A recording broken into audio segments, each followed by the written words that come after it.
Welkom by ons Midweek Leef Nou gewoonte. Ons fokus in die 49 dae van Connect en aanhou is leefgroepe, spontaan en georganiseerd.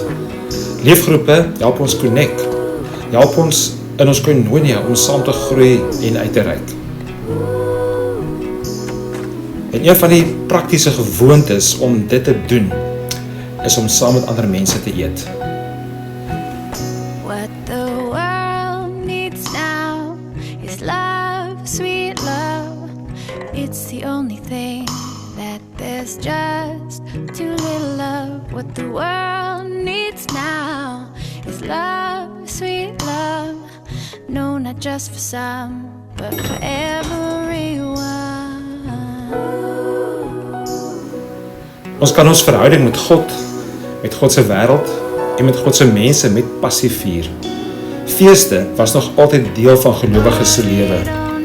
In die COVID-tyd kan ons nie groot feeste hou nie, maar ons kan mini-feeste hou en saam eet is 'n mini-fees. Reël 'n mini-feesgeleentheid. Nooi ander gesinne of 'n ander gesin met wie jy veilig voel in hierdie COVID-tyd.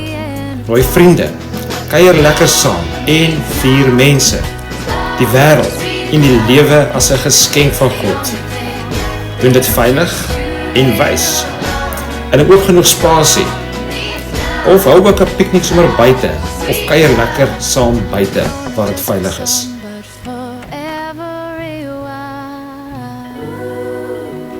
Eet saam as 'n leefgewoonte in die 49 dae van Connect en aanhou. Geniet en vier God se wêreld en God se mense met die passie. Geniet die dag.